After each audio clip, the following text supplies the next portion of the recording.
दोस्तों आज हम एक्सप्लेन करने वाले हैं हाल ही में आई सीरीज 1000 बेबीज को, जो कि एक कमाल की मर्डर मिस्ट्री है और ये आपको जरूर पसंद आएगी, इसलिए वीडियो को भी लाइक कर दीजिए। हम चलिए कहानी शुरू करते हैं। तो एपिसोड 1 की शुरुआत में हम 2010 में कोट्टयम का सीन देखते हैं, जहां एक अखबार वाला अखबार देने आता है तो उसे खिड़की से एक लेडी नजर आती है जो कि देखने में काफी डरावनी लग रही थी। तब वो देखकर वो लड़का वहाँ से भाग निकलता है जैसे उसने कोई भूत देख लिया हो। इसके बाद हम उस लेडी को देखते हैं जो सीढ़ी सरकाते हुए जाती है और ऊपर बैठकर दीवार पर कुछ लिखने लगती है। यही सीन चेंज होता है अगले दिन, जहां जंगल में कुछ बच्चे खेल रहे थे। वहीं हम उसी लेडी को देखते हैं जो आज घर के बाहर बैठकर रेडियो की सफाई कर रही थी। तभी उस लेडी को देखकर सारे बच्चे वहां से भाग जाते हैं कि ये पागल हमें पकड़ लेगी। इसके बाद जब वो लेडी अंदर जा रही होती है तभी उसे एकदम से अजीब लगने लगता है और उसे ऐसा महसूस होता है जैसे उसके चारों तरफ बच्चे ही बच्चे हैं, जो देखकर वो डर के मारे अंदर चली जाती है। इसके बाद हम इस लेडी के बेटे को देखते हैं और हमें पता चलता है कि इस लेडी का नाम सारा है, जो अपने बेटे से कहती है कि मेरा मार्कर खत्म हो गया है, मुझे नया मार्कर चाहिए। जिस पर उसका बेटा बिबिन कहता है कि आज मैं आपके लिए आते समय मार्कर ले आऊंगा, तब तक आप इंक डालकर काम चला लीजिए। फिर वो इंक डालकर वो मार्कर सारा को दे देता है। अब सारा जैसे अपने रूम में आती है तो हम देखते हैं उसने तो अपने कमरे की सारी दीवारों पर कुछ नाम लिखे हुए थे। अब ये नाम किसके हैं ये आपको आगे पता चलेगा। खैर अब हम बिबिन को जॉब पर देखते हैं जहां वो एक लैब में जॉब करता है। इसके बाद बिबिन जब घर जाते समय मार्कर लेने जाता है तो वहाँ दुकान बंद थी, तो वो सीधा घर चला आता है। पर यहाँ तो सारा मार्कर का इंतजार कर रही थी। अब जैसे बिबिन कहता है कि मार्कर तो मिला नहीं, ये सुनते सारा तो अपने कमरे में जाकर बुरी तरह से रोने लगती है। असल में सारा की दिमागी हालत अब कुछ ठीक नहीं है। ये देखकर बिबिन तुरंत वापस जाता है और कई सारी दुकानों पर पता करने के बाद फाइनली उसे मार्कर मिल जाता है, जो लाकर वो अपनी माँ को देता है और सारा दीवार पर फिर से कुछ लिखने लगती है, जिस पर बिबिन ज्यादा ध्यान नहीं देता। अब ऐसे दिन बीतते हैं जहाँ बिबिन रोज काम पर जाता था और सारा रोजाना दीवार पर कुछ लिखती रहती थी। वहीं हमें पता चलता है कि सारा को आए दिन बच्चों के रोने की आवाजें सुनाई देती हैं। इसके बाद सारा टाइपराइटर में 2 लेटर टाइप करती है और फिर वो अपने पड़ोसी से जाकर मीट लाने को कहती है। फिर रात को वो बिबिन के लिए अच्छे से मीट बनाती है और फिर वो बिबिन से पूछती है कि क्या मैं तुम्हें पागल लगती हूँ, जिस पर बिबिन मना कर देता है कि नहीं, मेरी माँ पागल नहीं है। फिर सारा कहती है मैंने तुम्हें बचपन से जैसा मेरा मन था वैसे ही बड़ा किया है, तुम्हें तुम्हारी मर्जी का कभी कुछ भी करने नहीं दिया जो कि गलत था। फिर वो कहते कि मैंने अपनी जिंदगी में एक बहुत बड़ा पाप किया है जिसके बारे में आज मैं तुम्हें बताना चाहती हूँ। ये कहकर वो बिबिन को अपनी गलतियाँ बताने लगती है जिसके बारे में हमें रिवील नहीं किया जाता। हालांकि ये सुनते बिबिन तो सीधा सारा के रूम में जाकर दीवारों पर लिखे नाम पढ़ने लगता है और सारा जोर जोर से हंसने लगती है, जो बिबिन को बर्दाश्त नहीं होता। तब बिबिन अपना आपा खो देता है और सारा को बड़ी तेजी से मारकर बेहोश कर देता है। इसके बाद वो सारा के रूम से आकर उसकी डायरी लेकर चला जाता है। अब अगले दिन हम देखते हैं कि सारा को हॉस्पिटल में होश आया है और वो डॉक्टर से कहती है कि मुझे एक वकील और एक पुलिस वाले से मिलना है, आप उन्हें बुलाइए। तब डॉक्टर उन्हें बुलाते हैं और सारा दोनों को एक एक लेटर देती है कि आप इसे पढ़कर जो एक्शन लेना होगा ले लेना, और वो वकील से कहती है कि इसे जज साहब तक पहुँचा देना। फिर बाहर आकर पुलिस वाला सारा के पड़ोसी से उसकी जानकारी लेता है, जो बताता है कि उसका बेटा पता नहीं कहाँ गया, अभी तक मिलने भी नहीं आया है। इसके बाद जब वो पुलिस वाला नवाज वो लेटर जाते हुए पढ़ता है तो उसके तो होश उड़ जाते हैं। अब इस लेटर में क्या लिखा था ये आपको आगे पता चल जाएगा। फिर नवाज अपने सीनियर के पास जाकर ये लेटर उसे देता है और वो देखकर तो उसका सीनियर भी चौंक जाता है। अब ये सीनियर ऑफिसर अनिल नवाज से कहता है कि उस वकील को भी ये लेटर दिया था ना, तो वो वकील कहीं वो लेटर सीधा मजिस्ट्रेट को ना दे दे, इसलिए हमें उसे ऐसा करने से रोकना होगा और ये बात दबानी पड़ेगी। पर हम देखते हैं कि यहाँ वो वकील तो लेटर जाकर सीधा जज को दे देता है, जैसा कि उसे सारा ने करने को कहा था। उसी समय अनिल और नवाज भी वहाँ पहुँच जाते हैं और वो लेटर जज के हाथ में देखकर कहते हैं कि सर ये बहुत ही बड़ा सीक्रेट है, इसलिए आप इसे ध्यान से ही पढ़ना, क्योंकि ये बात बाहर नहीं जानी चाहिए वरना तबाही आ जाएगी। तब जज वो लेटर पढ़ते हैं और ये देखकर तो उनके भी होश उड़ जाते हैं। फिर वो अनिल से कहते हैं कि ये बात हमें फैलने से रोकनी होगी और हमें उस सारा के बारे में डिटेल निकालनी होगी कि उसने ऐसा सब कुछ कैसे कर दिया। फिर नवाज कहता है कि सारा ने लेटर में ये भी लिखा है कि उसके सारे क्राइम्स दीवारों पर लिखे हैं, तो हमें उसकी जांच भी करनी होगी, जिसको करने की परमिशन जज दे देते हैं। फिर अनिल तो सीधा सारा से मिलने हॉस्पिटल जाता है और नवाज सारा के घर छानबीन करने आता है। तब अनिल नवाज को फोन करके बताता है कि सारा तो मारी गई और नवाज भी कहता है कि सर ये कंफर्म हो गया है कि सारा ने जो दीवार पर अपने गुनाह कबूल करने की बात कही थी वो सच है। यहीं पर एपिसोड 1 खत्म होता है। एपिसोड 2 की शुरुआत में हम 12 साल बाद का सीन देखते हैं, जहाँ वही जज और दोनों पुलिस वाले बैठकर सारा वाले केस की बातें कर रहे थे और अनिल कहता है कि हमारे ऑफिसर अजय की तहकीकात से वो सारा के लेटर तक पहुंच चुका है, जिससे वो जान गया कि उसका बिबिन नाम का एक लड़का है। अब हमारे पास दो ऑप्शन हैं, या तो अजय को इस पूरी इन्वेस्टिगेशन से निकाल दिया जाए या फिर उसे सच बताकर बिबिन को ढूंढने के लिए कहें। तब ये लोग क्या करें यही सोचने लगते हैं। अब यहाँ से सीन एक हफ्ते पहले शिफ्ट होता है, जहाँ पर एक बड़ी एक्ट्रेस की लाश पाई गई थी। ये खबर न्यूज में आते ही हड़कंप मच जाता है और हर तरफ यही बात चलने लगती है कि उस एक्ट्रेस एनसी की हत्या कैसे हुई होगी। इसके बाद हम एनसी के पति एसके को देखते हैं, जो नामी डायरेक्टर है, पर उसकी लगातार फिल्में फ्लॉप होने के कारण अब वो फिल्में नहीं बनाता। यहाँ एसके एनसी के बारे में एक प्रोड्यूसर से बात कर रहा था कि एनसी के जाने के बाद अब मैं क्या करूंगा। फिर वो कहता है कि एनसी का अब पोस्टमार्टम होगा और मैं नहीं चाहता कि ऐसा हो। एनसी जिस हाल में है मैं आखिरी बार उसे वैसे ही विदा करना चाहता हूँ। जिसके बाद इस प्रोड्यूसर और एसके के कहने पर एनसी का पोस्टमार्टम टाल दिया जाता है और डॉक्टर ये बता देते हैं कि एनसी की हार्ट अटैक के कारण जान चली गई, क्योंकि वो हार्ट पेशेंट थी। फिर जब एनसी का क्रियाक्रम करा जा रहा था, तभी एक डॉक्टर प्रोड्यूसर को बताती है कि जब लाश हमारे पास लाई गई थी तो एनसी के शरीर पर चोट का निशान था। ये बात वहाँ पुलिस वाला भी सुन लेता है और फिर अंतिम संस्कार को रोककर एनसी की लाश को सीधा पोस्टमार्टम के लिए ले जाया जाता है। इसके बाद पोस्टमार्टम किया जाता है और ये केस अजय नाम के ऑफिसर को मिलता है। वहीं अजय एनसी की कार चेक करता है, जिसमें हार्ट पेशेंट के लिए दवाई मिलती है। फिर जब पोस्टमार्टम की रिपोर्ट आती है तो डॉक्टर बताते हैं कि एनसी के पेट के ऊपर जो चोट का निशान था उसी से एनसी की मौत हुई है। किसी ने बड़ी चालाकी से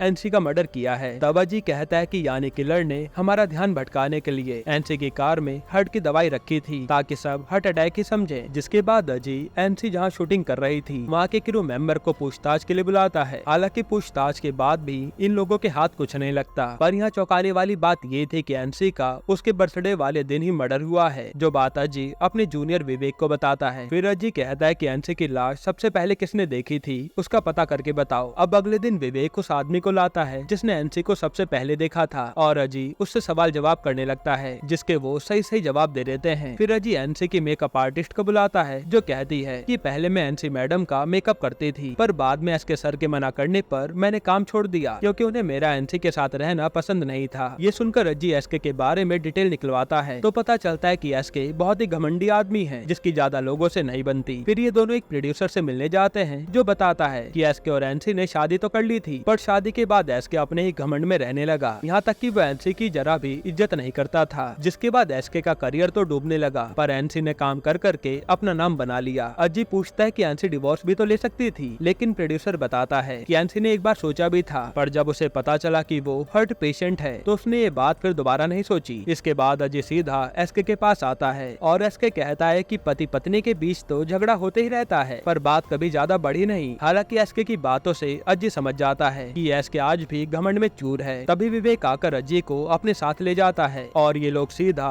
एसके की कार के पास आते हैं, जहाँ डिग्गी में एसके ने एक प्लास्टिक की डॉल छुपाई थी। ये देखकर तो सब हैरान हो जाते हैं। इसके बाद सीन डॉक्टर पर जाता है, जो बताते हैं कि किलर ने पहले से डॉल पर प्रैक्टिस की होगी एनसी को मारने से पहले, ताकि हर किसी को एनसी के मरने का कारण पता न चल पाए। तभी वहाँ अजय के सर भी आते हैं और अजय उनसे परमिशन लेकर एसके को अरेस्ट कर लाता है। इसके बाद एसके को इंटेरोगेशन रूम में लाकर अजय पहले तो उसे खूब डराता है, फिर वो पूछता है कि खून तुमने ही किया था ना, जिस पर एसके हाँ कहता है। फिर सीन पास्ट में जाता है, जहाँ एसके अपने कुछ साथियों से अपनी बढ़ाई कर रहा था कि हमारी अगली फिल्म सुपरहिट होने वाली है, क्योंकि मैंने एक एक्टर को कहानी सुनाई जो उसे काफी पसंद भी आई है। ये सुनकर सब लोग खुश हो जाते हैं। इसके बाद एसके जब घर आता है तो वहाँ एनसी उसका इंतजार कर रही थी और वो उसे कहते कि जिस एक्टर को तुम अपनी कहानी सुनाकर आए हो उसका मेरे पास कॉल आया था। उसने मुझे कहा कि एसके की कहानी बहुत बेकार है, इसलिए उसे आज के बाद मेरे ऑफिस में कभी भेजना मत, वरना अच्छा नहीं होगा। ये बात सुनकर तो एसके को लगता है कि एनसी अपने मन से ही बातें बना रही है, इसलिए वो उसकी बात नहीं मानता। फिर बहस इतनी ज्यादा बढ़ जाती है कि गुस्से में आकर एनसी कहती है कि मेरा नाम और खराब करोगे तो मैं तुम्हें डिवोर्स दे दूंगी और फिर सोचते रहना कि तुम्हारा खर्चा कौन उठाएगा, जो बात एसके को अच्छी नहीं लगती। अब प्रेजेंट में अजय एसके से पूछता है कि एनसी का कहीं बाहर अफेयर भी था क्या, जिस पर एसके कहता है हाँ, पर मैं उसे कभी पूछ नहीं पाया, क्योंकि अगर वो हाँ कहती तो मैं कहाँ जाता। इसके बाद एसके आगे बताना शुरू करता है कि जब मेरी फिल्में लगातार फ्लॉप होने लगी तब मैं बार में जाता था ताकि लोगों की कहानी सुन सकूं और फिर उन्हीं से मैं एक फिल्म बनाऊं जिससे मेरी फिल्म भी सुपरहिट हो जाए और एनसी की मेरे आगे जुबान ना चले। अब एक दिन जब एसके बार में बैठा था तब उसके पास एक आदमी आता है जो उसकी पुरानी फिल्मों की तारीफ करता है और कहता है कि मैं आपका फैन हूँ। फिर वो अपना नाम बिबिन बताता है, साथ ही वो कहता है कि मैं आपको एक कहानी बताना चाहता हूँ। जिसके बाद बिबिन ने ने एसके को अपनी कहानी बताना शुरू करा और एसके कहता है कि वो कहानी बिल्कुल मेरी कहानी से इंस्पायर्ड थी, जिसमें नकारे पति से तंग आकर पत्नी कहीं बाहर चक्कर चला रही थी और फिर पति ने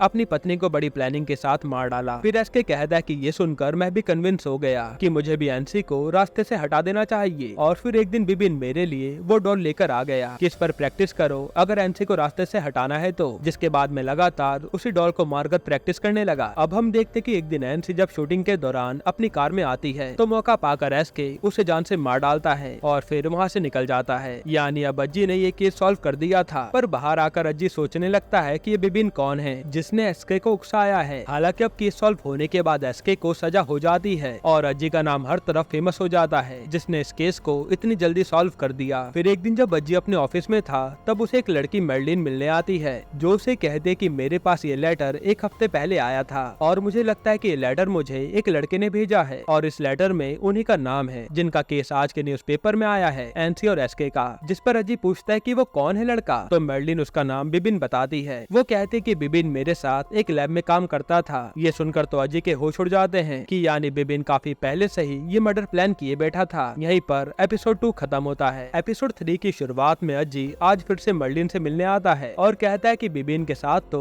तुम 12 साल पहले काम करती थी ना और तुम्हें एक हफ्ते पहले लेटर आया, तो तुम ये कैसे कह सकती हो कि ये लेटर तुम्हें बिबिन ने ही भेजा है। जिस पर मेरलिन एक और लेटर निकाल कर देती है कि ये लेटर 2014 में मेरे पास आया था और इस पर तो उसी लैब का नाम था जिसमें हम काम करते थे। इसमें हैंडराइटिंग भी सेम है। फिर वो कहते कि ऐसा ही एक लेटर मुझे 2017 में भी मिला था जिसमें बिबिन की ही डिटेल थी, पर इन 12 सालों में मैं बिबिन से एक बार भी नहीं मिली। बस मेरे पास ये लेटर आते थे, इसलिए जब मैंने उस केस के बारे में देखा तो आपको आकर बता दिया। फिर अजीब पूछता है कि ये बिबिन कैसा आदमी था, तो मर्लिन कहते कि वो तो बहुत ही इंट्रोवर्ट टाइप का आदमी था। आगे मर्लिन बताते हैं कि मैंने वो लैब अपनी शादी के 2 साल बाद ज्वाइन की थी और मेरा पति मुझे बहुत टॉर्चर करता था जिससे अब मैंने डिवोर्स ले लिया है। खैर वहीं अगर बिबिन की बात करूं तो बिबिन का हाल भी मेरे जैसा ही रहा था। बचपन से ही वो अपने मन की चीजें कभी कर नहीं पाया, जैसा उसकी माँ कहती थी उसे वैसा ही करना पड़ता था। इसके बाद सीन पास्ट में जाता है जहाँ बिबिन के ज्यादा नंबर लाने पर उसके स्कूल वालों ने फंक्शन रखा था, पर वहाँ तो बिबिन आता ही नहीं और एक टीचर आकर बताता है कि बिबिन की माँ सारा ने उसे भेजने से ही मना कर दिया। उसने कहा कि नंबर ही तो ज्यादा लाया है, कौन सी बड़ी बात है। फिर हम बिबिन और सारा को देखते हैं जो ऐसे ही घूमने फिरने निकले थे। इसके बाद हमें 2003 का सीन दिखाते हैं जहाँ बिबिन के ज्यादा मार्क्स लाने पर उसके स्कूल वाले बिबिन को बड़े स्कूल में भेजने का सारा को ऑफर देते हैं, पर सारा उसके लिए भी मना कर देती है कि बिबिन वही करेगा जो मैं चाहूंगी। तब ये बात बिबिन को अच्छी नहीं लगती क्योंकि बिबिन बहुत ही ज्यादा इंटेलिजेंट लड़का था, पर वो अपनी माँ को कुछ कह नहीं पाता। खैर प्रेजेंट में मर्लिन बताती है कि बाद में बिबिन ने अपने गाँव की लैब में नौकरी चालू कर दी। ऐसे में सिर्फ बिबिन ही था जिसके मैं काफी क्लोज आ गई थी और हमने एक फोटो भी खींची थी। तब मर्लिन उसे वो फोटो दिखाती है। ये फोटो अज्जी अपने पास ले लेता है और फिर मर्लिन से कहता है कि आगे कभी ऐसा कोई लेटर मिले तो तुरंत बताना। फिर अज्जी सीधा एसके के पास आता है और उसे वो फोटो दिखाता है कि तुम्हारा वाला बिबिन यही था क्या, लेकिन एसके मना कर देता है कि नहीं ये वो नहीं था। इसके बाद अज्जी सारा का एड्रेस निकलवा कर उसके गाँव जाता है कि शायद बिबिन का कुछ पता चल जाए, पर वहाँ का पड़ोसी बताता है कि बिबिन तो यहाँ से काफी साल पहले गायब हो गया था। फिर एक दिन उसका मेरे पास फोन आया कि मुझे घर बेचना है और मैंने ये घर खरीद लिया। फिर वो पड़ोसी बताता है कि उस रात सारा को मैं ही हॉस्पिटल ले गया था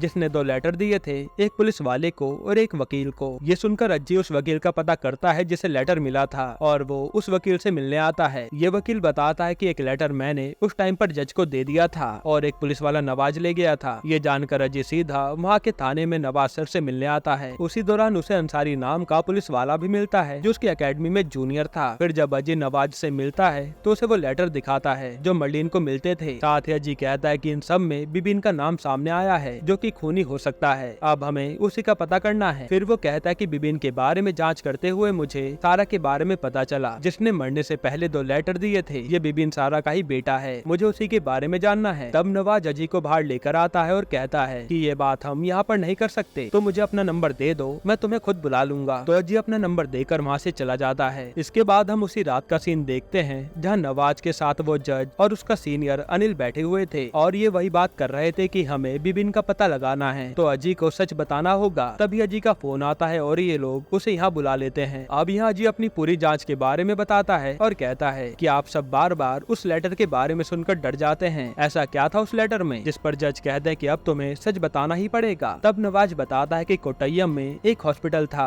जो सिर्फ बच्चों और महिलाओं के लिए था। ये जो सारा थी ना, ये वहीं की हेड नर्स थी, जहाँ उसने 1980 से 1985 तक काम किया। उस दौरान हॉस्पिटल में करीब 1000 से भी ज्यादा बच्चे पैदा हुए थे और उस बेरहम सारा ने उन सभी बच्चों को बदल दिया था। जैसे किसी को लड़का पैदा हुआ था तो उसके माँ बाप को उसने लड़की थमा दी और वहीं लड़की वालों को लड़का थमा दिया। ऐसे करके उसने पूरे 1000 बच्चों के माँ बाप के साथ खेल खेला था। फिर सीन पास्ट में जाता है, जहाँ हम सारा को देखते हैं जो डिलीवरी करने के बाद खुश होकर बच्चों को बदल देती है। ये करने के बाद उसे एक अलग ही किक मिलती थी, यहाँ तक कि वो अलग अलग धर्म के बच्चों को भी बदल देती थी और किसी को कुछ भी पता नहीं चलता था। ये सुनकर तो अजीब ही चौंक जाता है कि ये औरत इतनी निर्दयी कैसे हो सकती है। फिर जज कहते हैं कि ये ऐसा सच है जो सामने आया तो हॉस्पिटल में डिलीवर्ड हुए बच्चों पर से उनके माँ बाप का सारा विश्वास टूट जाएगा कि वो उनके बच्चे हैं भी या नहीं। फिर अनिल कहता है कि ये सारा कभी माँ नहीं बन सकती थी, इसलिए उसके पति ने उसे छोड़ दिया था, जिसके बाद ही वो लोगों को कभी खुश होता नहीं देख पाई, इसलिए उसने बच्चे बदलने शुरू कर दिए थे। हालांकि उसने जितने भी बच्चे बदले थे